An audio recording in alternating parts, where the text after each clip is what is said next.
तर अगोदरच्या लेक्चरमध्ये आपण सिंपल प्रोग्राम घेतला होता, वेलकम टू ICS कॉलेज. ठीक आहे. तर त्याचा अल्गोरिदम कसं होईल आपण बघू. तर अल्गोरिदम म्हणजे आपण काय म्हटलेलं आहे की step by step representation of your program. म्हणजे प्रत्येक स्टेपला कुठं कुठं काय काय होणार आहे हे आपण काय बघतो या प्रोसेसमध्ये बघतो. तर स्टेप नंबर 1 आपली काय असणार आहे, स्टार्ट द प्रोग्राम. म्हणजे प्रोग्राम आपण स्टार्ट केला लिहिण्यासाठी, बरोबर आहे. तर त्यानंतर सेकंड स्टेप काय असणार आहे बघा. Step number 2, print welcome to ICS college Khed, बरोबर. आणि स्टेप नंबर 3 काय असणार आहे, स्टॉप द प्रोग्राम. हे प्रोग्राम आपला इथं संपलेला आहे, बरोबर आहे. स्टेप नंबर 1 काय असणार आहे, प्रोग्राम स्टार्ट करायचं आहे. स्टेप नंबर 2 ला प्रिंट करायचं आपल्याला, एक सिंपल स्टेटमेंट प्रिंट करण्याचा आपण प्रोग्राम घेतला, print welcome to ICS college. नंतर आपण प्रोग्राम काय केला, स्टॉप केला. थर्ड स्टेपला आपण काय करणार, प्रोग्राम स्टॉप करणार आहे. जसं आपण अगोदरच्या ह्याच्यात बघितलं की प्रोग्राममध्ये तोच प्रोग्राम मी आता तुम्हाला इथं नोटपॅडमध्ये टाईप करून दाखवतो. आणि तुम्हाला ॲक्च्युली कसं प्रोग्राममध्ये एक्झिक्यूट होतं ते कळेल. म्हणजे दोन्हीमधलं फरक किंवा डिफरन्स त्याच्यातून इथं कसं कन्वर्ट करायचं हे तुम्हाला कळेल. तर पहिला आपण काय लिहितो, hash include stdio.h hash include conio.h. त्यानंतर void main. त्यानंतर आपण काय सांगितलं, get ch,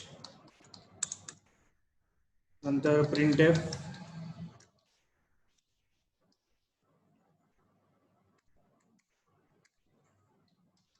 welcome to ICS college Khed, bracket complete, semicolon. After that get ch, bracket complete, semicolon, then complete the program. So ह्या प्रोग्राममध्ये आपण काय बघितलं तर हे अल्गोरिदम आहे. ठीक आहे. आणि हा ऍक्च्युअल तुमचा सीचा प्रोग्राम आहे,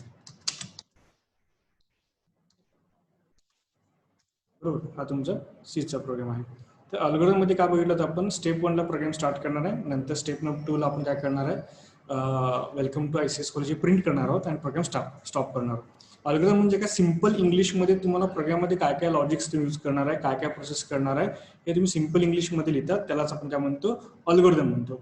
आणि तेच अल्गोरिदम तुम्ही काय करता, यामध्ये सी लँग्वेजमध्ये कन्वर्ट करता. स्टेप बाय स्टेप तुम्ही काय करत असता, कन्वर्ट करत असता. म्हणजे पहिल्या स्टेपला काय, सेकंड स्टेपला काय, म्हणजे सिंपल इंग्लिशमधून तुम्ही काय करणार आहे, इंग्लिश म्हणजे सी प्रोग्रामिंग लँग्वेजमध्ये तुम्ही कन्वर्ट करणार. अल्गोरिदम हे कुठलाही बेसिक नॉलेज असलेलं किंवा प्रोग्रामिंग लँग्वेजचं नॉलेज नसलेला माणूस सुद्धा लिहू शकतो. हे प्रत्येकाला वाचता येऊ शकतं आणि ते समजू शकतं. त्याला आपण काय म्हणतो, अल्गोरिदम म्हणतो. म्हणून त्याला काय म्हटलेलं आहे, step by step representation of your program. तुम्ही जे प्रोग्राम लिहिणार आहे त्याचं स्टेप बाय स्टेप रिप्रेझेंटेशन. म्हणजे पहिल्या स्टेपला आपण काय करणार, प्रोग्राम स्टार्ट करणार आहोत. सेकंड स्टेपला आपण प्रिंट करणार आहोत आपल्याला जे स्टेटमेंट प्रिंट करायचं ते. आणि लास्ट स्टेपला आपण काय प्रोग्राम स्टॉप करणार आहोत. सी प्रोग्राममध्ये कसं होतं बघा, इथं जसं आपण कुठलेही प्रोग्राम स्टार्ट करण्यासाठी इथं काय करतो, हॅश इन्क्लूड stdio.h. जसं आपण अगोदरच्या लेक्चरमध्ये डिस्कस केलं होतं, हॅश इन्क्लूड stdio.h कशासाठी यूज करतो आपण इथं, तर stdio.h standard input output header file. त्यामध्ये काय असं, प्रिंटएफ आणि scanf, standard input output header file. Header फाईलमध्ये काय असतात, हे जे काही इनबिल्ड फंक्शन्स आहेत हे प्रिंटएफ, स्कॅनएफ, गेट ch आणि क्लिअर स्क्रीन. ठीक आहे, इथं आपण क्लिअर स्क्रीन घेऊ. गेट ch आणि क्लिअर स्क्रीन हे सगळे इनबिल्ड फंक्शन्स आहेत. हे ऑलरेडी कुठल्या तरी हेडर फाईलमध्ये काय केलेलं आहे, स्टोअर करून ठेवलेले आहेत.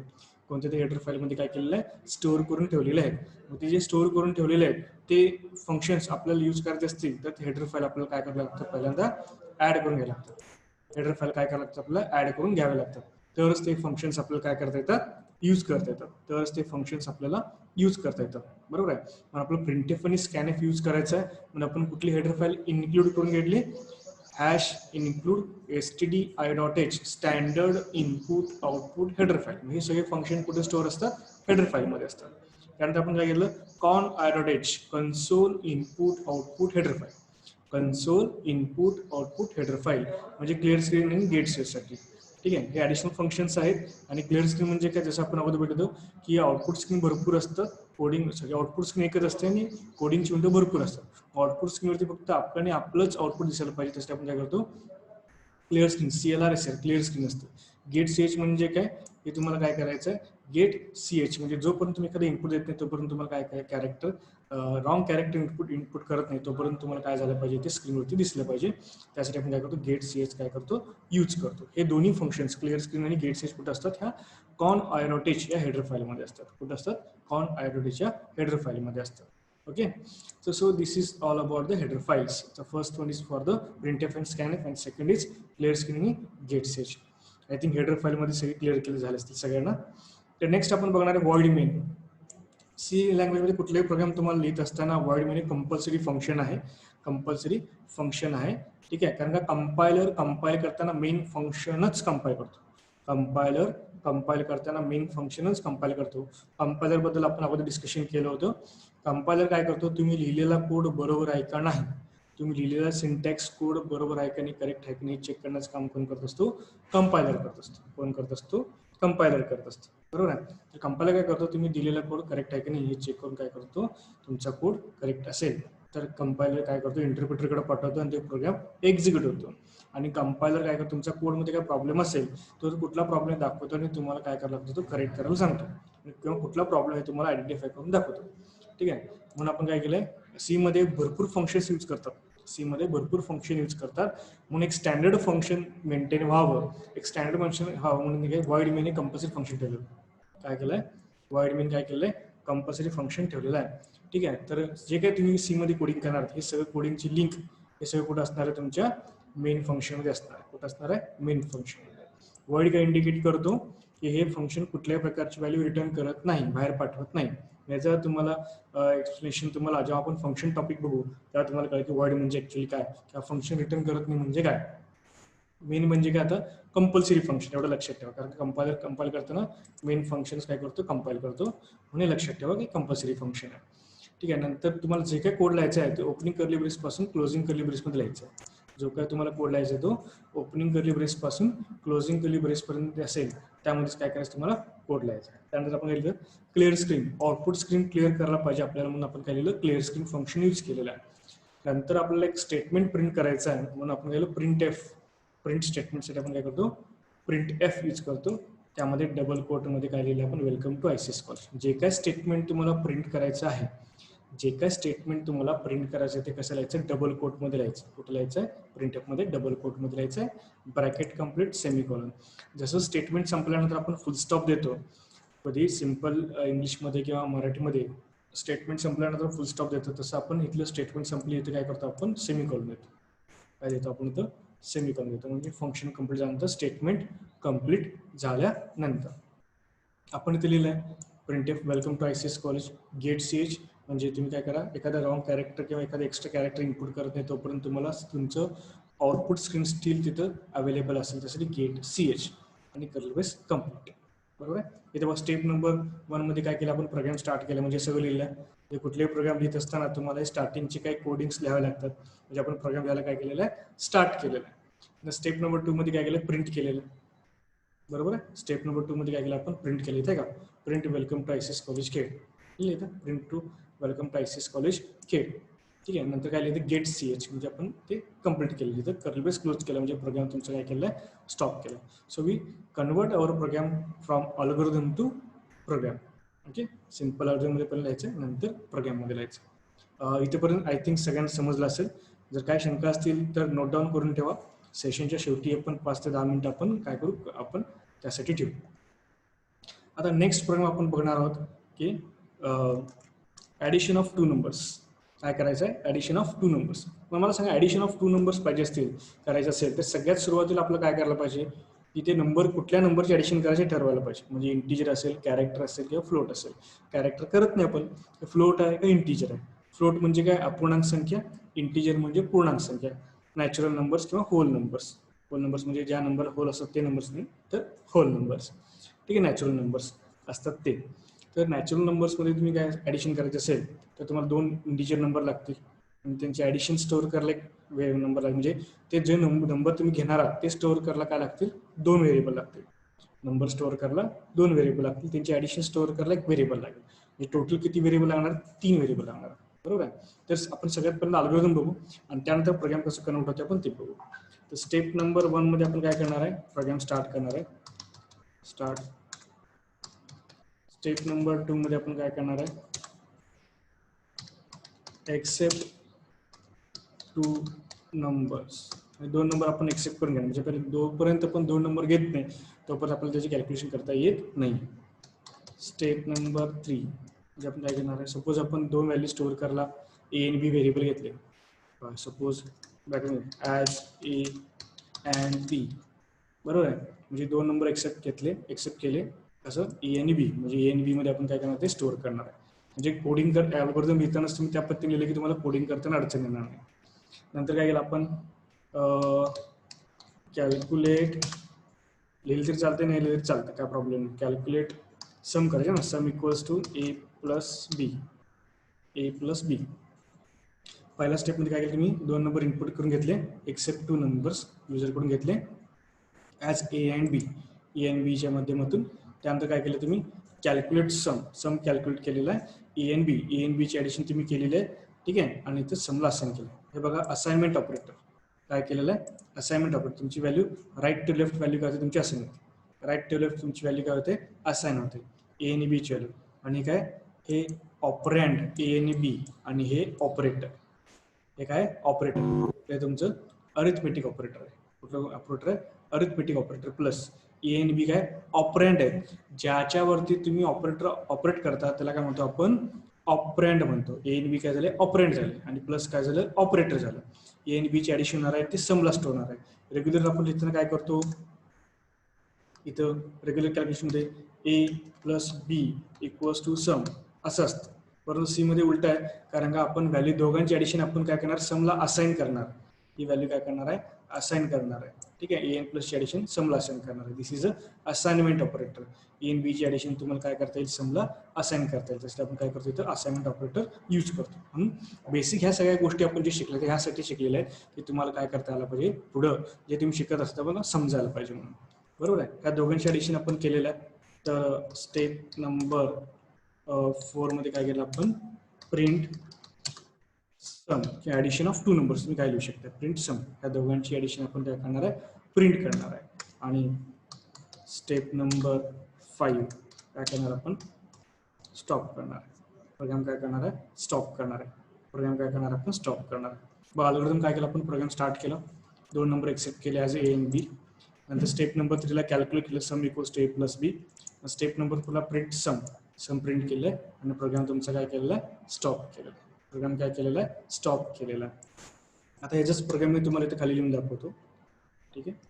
Hash include stdio.h hash include io.h void main curly open. आता आपल्याला 2 इंटिजर व्हॅल्यू घ्यायचे आणि त्यांचे ॲडिशन स्टोअर करायला एक व्हेरिएबल घ्यायचं. जसं आपण काय घेतलं, इंट ए कॉमा बी कॉमा सम. म्हणजे काय, पहिली व्हॅल्यू स्टोअर करायला ए घेतलेला आहे, दुसरी व्हॅल्यू स्टोअर करायला बी घेतला आहे. तुम्ही व्हेरिएबलचं नाव काय घेऊ शकता, सपोज तुम्हाला समजण्यासाठी आपण असं घेऊ शकतो, n1 n2, नंबर 1 नंबर 2. इथं असंही करू शकता तुम्ही, n1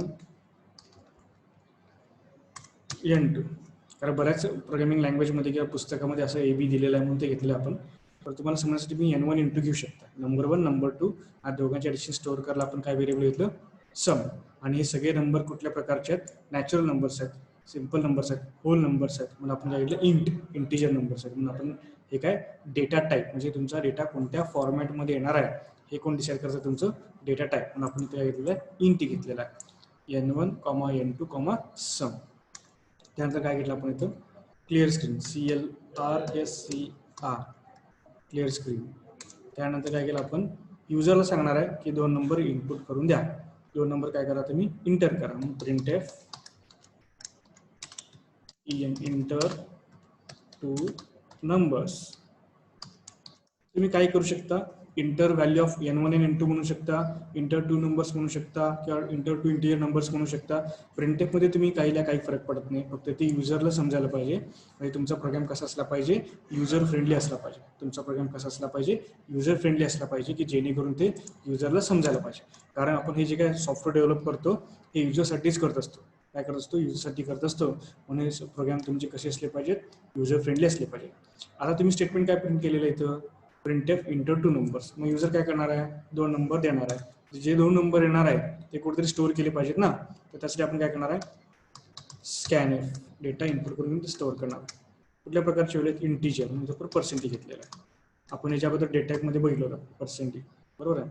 प्लीज कोणी स्क्रीनवरती काय लिहू नका. नंतर आपण व्हॅल्यू स्टोअर करायसाठी आपण अँड सेंडिंग यूज केली, अँड n1 अँड n2. बघा पर्सेंटेज काय इंडिकेट करतात की जे नंबर तुमचे येणार आहेत ते कुठल्या फॉर्मॅटमध्ये आहेत, इंटीजरमध्ये. कुठल्या फॉर्मॅटमध्ये आहेत, इंटीजरमध्ये. पर्सेंटेज दिलेला आहे, डबल कोटमध्ये दिलेला आहे. काय केलं, डबल कोटमध्ये पर्सेंटेज. यामध्ये स्पेस द्यायचं नाही, कॉमा वगैरे काही द्यायचं नाही. सलग तुम्ही काय करायचे, डेट टाइप्स डिक्लेअर करायचे. ठीक आहे, पर्सेंटेज.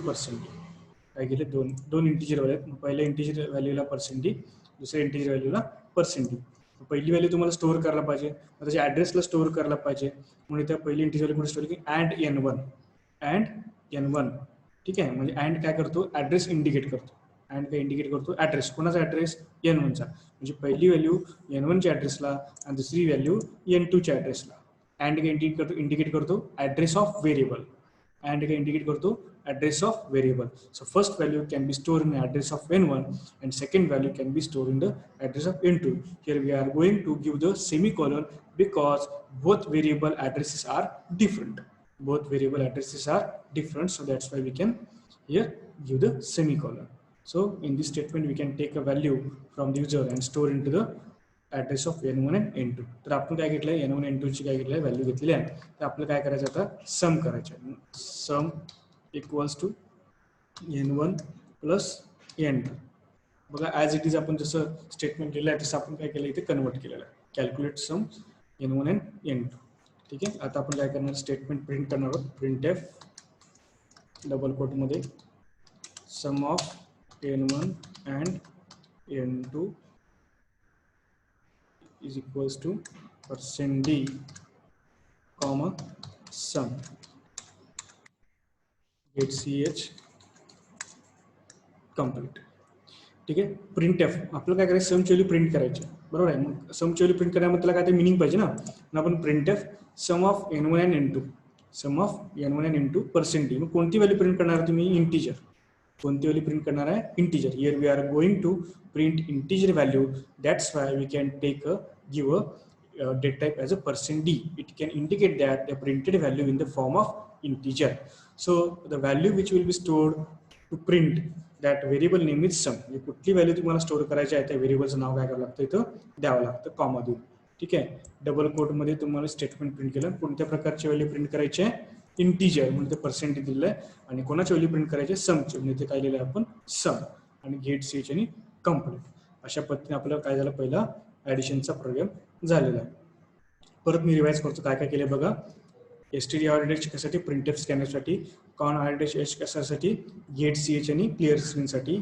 वाईड मेन काय, कंपल्सरी फंक्शन आहे. वाईड काय इंडिकेट करतो, कुठली व्हॅल्यू रिटर्न करत नाही. मेन काय, कंपल्सरी फंक्शन आहे. कारण का कंपायलर कंपाईल करताना मेन फंक्शनच काय करतो, कंपाईल करतो. हे मी सुरुवातीला काही सिंपल प्रोग्राम होईपर्यंत कंपल्सरी हे प्रत्येक प्रोग्रामला सांगणार आहे, कारण फिक्स तुमच्या डोक्यात ते बसलं पाहिजे. कारण का चांगला कोडर कोण असतो की ज्या ईच अँड एव्हरी वर्ड कोडिंगमधलं माहीत असलं पाहिजे. प्रत्येक तुम्ही जे काही कोड करताय त्याचं each and every word, each and every statement काय लिहिले, कशात लिहायचं, मिनिंग तुम्हाला माहीत असलं पाहिजे.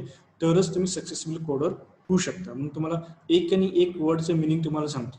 जर नाही समजत असेल तर आपण सेशनच्या शेवटी तुम्हाला मी परत तुम्हाला एक 5-10 मिनिट आपण दिलं असतं, त्यावेळी तुम्ही परत मला विचारा, तेव्हा तुमचे कन्सेप्ट परत मी क्लिअर करेन. ठीक आहे, किंवा वीकमधून एक आठवडा आपण सिंपल प्रोग्राम झाले की परत एक 2-3 दिवस आपण काय करणार, रिव्हिजन लेक्चर घेणार आहे. त्यामध्ये तुमचे कन्सेप्ट क्लिअर होतील. तर इंट घेतलेलं, इंट काय डेट टाईप आहे, म्हणजे कुठली व्हेरिएबल तुम्ही डिक्लेअर करणार आहे, कोणत्या टाईपचे डिक्लेअर करणार आहे, हे कोण डिसाईड करतं, हे डेट टाईप. इंटीजर म्हणजे इंटीजर व्हॅल्यू व्हेरिएबल तुम्ही डिक्लेअर करणार, n1 आणि n2 आणि सम. n1 n2 आणि सम, इंटीजर व्हॅल्यू n1 n2 आणि सम. पहिली व्हॅल्यू स्टोअर करण्यासाठी n1, दुसरी व्हॅल्यू स्टोअर करण्यासाठी n2 आणि दोघांची ॲडिशन स्टोअर करण्यासाठी सम. एवढे व्हेरिएबल आपल्याला लागणार आहे. क्लिअर स्क्रीन कशासाठी घेतलेलं आहे, आउटपुट स्क्रीन क्लिअर करण्यासाठी. आउटपुट स्क्रीन क्लिअर करण्यासाठी आपण काय घेतलं, इथं क्लिअर स्क्रीन घेतलेला आहे. मग युजरला आपण सांगणार आहे 2 नंबर इनपुट करा, कारण का 2 नंबरची ॲडिशन करायची आपल्याला. युजरकडून नंबर घेऊन आपण काय करणार, ॲडिशन करणार आहे. म्हणून आपण काय लिहिलं, printf enter 2 numbers. We are going to take value from the user. That's why we can print here a enter two number, because our program must be in the user friendly format. So given by the user the number which will be given by the user, we have to take that number and store into our memory. That's why we can write a statement like scanf %d and n1 and n2. The data will be stored in the format of the integer. So that's why we can take here a %d and %d. Continuously here we can declare the value like %d, and first value can be stored in the address of n1. For the address we can write here %d. So first value we can be stored in the address of n1, and second value can be stored in the address of n2, and can be indicates that the address of that variable, and indicates that address of variable. After taking the value from the user, we can add that numbers and store that addition into the variable like sum. So that's why we can write here sum equals to n1 and n2. Sum equals to n1 and n2. It can store the addition of n1 and n2 in the sum variable. Here we can use the assignment operator. It can assign the value right to left. So this is a plus operator, arithmetic operator. n1 plus n2 and sum. For take example, value of n1 is 10 and value of n2 is 20, which will be given by the user. So 10 plus 20, so addition of the n1 and n2, that is 10 and 20, 30 will be assigned to the sum. After calculating the value of n1 and n2 and storing the value into the sum, we have to print that addition for the on the screen. So that's why we can write a statement like printf sum of n1 and n2. So here we can print the integer value. That's when we can write here the %d. So that value which will be form of %d, which where they are going to print, or which variable value we have to print here. So that's why we can write here a sum. So value which will be stored under the sum variable, we can print here. That's why we can write here a variable name like a sum. So after that we can write here get ch and complete the program. This is all our type of program. So now we actually write. इथे आपण काय केलंय, नोटपॅडमध्ये programme लिहिलाय, तर actually आपण काय करायचं आहे, C सॉफ्टवेअरमध्ये आपण काय करायचं, प्रोग्राम लिहायचा आहे. ते आता बघू आपण.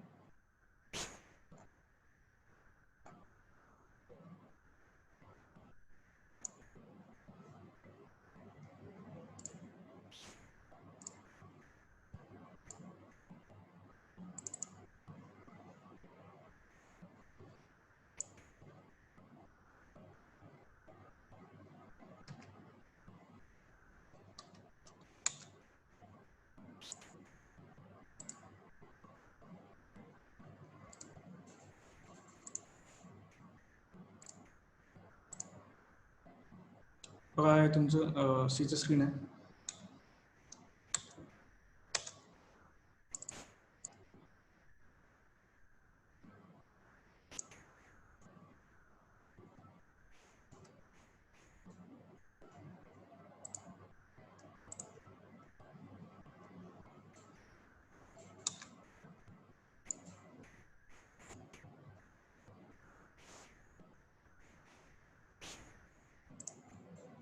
इथे आपण प्रोग्राम लिहायचा आहे.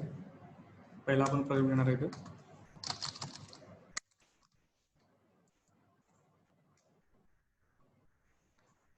स्क्रीन दिसते ना सगळ्यांना?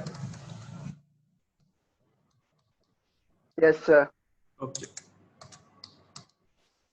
जो प्रोग्राम आपण अगोदर बघितला तोच प्रोग्राम आपण इथे लिहिणार आहोत.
ठीक आहे. जसं आपण कोड वगैरे नोटपॅडमध्ये लिहितो ते सेम कोड आपण इथे लिहिला आहे.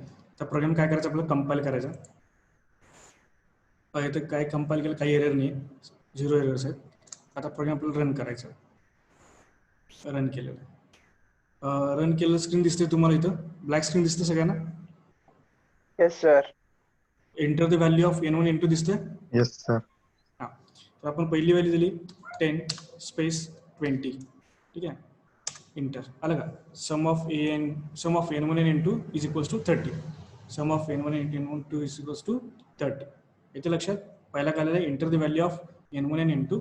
After that we can give the value of n1 and n2 as 10 and 20 and sum of n1 and n2 is equals to 30. अशा पद्धतीने तुमचं आउटपुट येतं. तुम्ही पाहिजे तेवढ्या वेळी काय प्रोग्राम तुम्ही रन करू शकता. पुढच्या वेळी परत तुम्हाला रन करायचं आहे. ठीक आहे, तुम्ही शॉर्टकट पण वापरू शकता, अल्टर F9. सपोज आपण घेतल्या वेळी 50 60. ठीक आहे, एंटर केला 110. अशा पद्धतीने तुम्ही किती वेळा पण काय करू शकता, प्रोग्राम तुम्ही रन करू शकता आणि तुम्ही आउटपुट चेक करू शकता. Okay, so this is all about your first program of addition. ठीक आहे, अशा पद्धतीने आपण हे प्रोग्राम काय केलेलं आहे, कंप्लीट केलेलं आहे. तर आपण one by one step by step program आपण काय करू घेत जाऊ. असं थोडे सिंपल प्रोग्राम झाले की परत आपण एकदा रिव्हिजन घेऊ. ठीक आहे, तेव्हा परत मी तुम्हाला विचारेन की तुम्हाला समजलं का नाही. तेव्हा पण समजत नसेल तर वेगळ्या पद्धतीने आपण घेऊ. तर तोपर्यंत तुम्ही काय करा, हे समजून घ्या. अडचण काय असेल तर त्यावेळी क्लिअर करत जावा. परत एकदा झाल्यानंतर तुम्हाला मी परत एकदा आणखीन एकदा विचारेन, कारण का प्रोग्रामिंग लँग्वेज हे अतिशय महत्त्वाचं लक्षात घ्या. हे आलं तरच पुढे तुम्हाला सगळं येणार आहे. ठीक आहे, कारण का हे प्रोग्रामिंग लँग्वेज किंवा सॉफ्टवेअर डेव्हलपमेंटची ABCD आहे. त्यामुळे तुम्हाला काहीही शंका असेल तर तुम्ही एनी टाईम मला विचारा. वाटल्यास एखादं लेक्चर आपण रिव्हिजनसाठी किंवा तुमचे कन्सेप्ट क्लिअर करण्यासाठी किंवा तुमचे क्युरीज क्लिअर करण्यासाठी ठेवू. परंतु तुम्ही ते काय करा, कंपल्सरी काय करा, कन्सेप्ट क्लिअर करा. लेक्चरच्या वेळी नाही समजलं असेल तर परत तुम्ही रिपीट यूट्यूबवरती लेक्चर आपले असतात तिथं जावा, परत रिपीटेडली ऐका, समजून घ्या. नसेल तर परत मला कॉन्टॅक्ट करा, कॉल करा, मी तुम्हाला कन्सेप्ट क्लिअर करेन. परंतु हे प्रोग्रामिंग लँग्वेज अतिशय महत्त्वाचे, ते समजून घ्या. ठीक आहे,